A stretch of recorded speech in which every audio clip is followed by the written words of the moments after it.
Good evening everyone, কেমন আছেন সবাই? তো এই ভিডিওটা হচ্ছে গতকাল সন্ধ্যাবেলায় আমরা দুজন রেডি হয়ে বেরিয়ে পড়েছিলাম বাড়ি থেকে। খুব ইচ্ছে করছিল আজকে মায়ের মন্দিরে যেতে। আমাদের বাড়ির কাছেই এই মন্দিরটা। তো অন্যান্য দিন ওই পাশের রাস্তাটা দিয়ে যাই, তো আজকে এই মেন রোড দিয়ে এসেছি। তো এই মন্দিরটা হচ্ছে বহু পুরনো মন্দির। মন্দিরটার নাম হচ্ছে কান্তেশ্বরী কালী মন্দির। তো এই মন্দিরটা জলপাইগুড়ির তরুণ দল ক্লাব যে আছে তার আগেই এই মন্দিরটা, বহু বছর পুরনো মন্দিরটা। আমি এখানে প্রায় সময়ই আসি, যখনই আমার মন ভালো লাগে না, মনটা অস্থির হয়ে থাকে, বাবা মার কথা খুব বেশি করে মনে পড়ে, তখনই আমি এখানে চলে আসি। এসে আমি এই মায়ের মূর্তির সামনে বেশ কিছুক্ষণ বসে থাকি। আপনিই মন ঠান্ডা হয়ে যায়, শান্ত হয়ে যায়। মাকে বলি, আমাকে শক্তি দাও, আমার এই কষ্টটা তুমি দূর করো।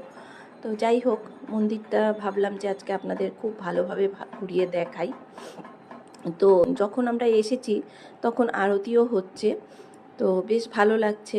এত সুন্দর পরিবেশ, এখানে বসারও ব্যবস্থা করেছে প্রচুর। দাঁড়ান একটু একটু করে সব ঘুরিয়ে দেখাবো আপনাদের। তো মায়ের আগে দর্শন করে নিই। খুব জাগ্রত মায়ের মন্দির এটা আর কি। তো এর পরেই আছে হচ্ছে শিব মন্দির। তো আমি ভিডিও করছিলাম, পাশে থেকে এক কাকু বলছে যে ছবিটা তো ভীষণ সুন্দর হয়েছে, ভীষণ ভালো লাগছে। আমি বললাম হ্যাঁ কাকু। তো যাই হোক, এখন চলুন ভোলানাথের মন্দিরে যাই। এই হলো ভোলানাথের মন্দির। এখানে প্রত্যেক বছর চৈত্র মাসে বাসন্তী পূজার মেলাও হয়। এর আগে আমি এসেছি, ভিডিও করেছি, কিন্তু তেমনভাবে করা হয়নি। তো যাই হোক, এই হচ্ছে ভোলানাথের মন্দির। সোমবার দিন এখানেই আসবো জল ঢালতে। আমাদের বাড়ির কাছে অনেকগুলো মন্দির আছে, প্রায় তিনটে মন্দির আছে। তো আমি বেশিরভাগ ক্ষেত্রে এখানেই আসি, আর না হলে শান্তিপাড়ার মন্দিরটায় যাই। তো যাই হোক, এখন চলুন আস্তে আস্তে বার মন্দিরে যাই।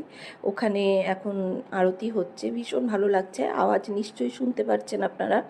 তো আমার এখানে এলে না, মানে মনটা সত্যি সত্যি একদম পুরো শান্ত হয়ে যায়। আগে আমরা এখানেই ভাড়া ছিলাম।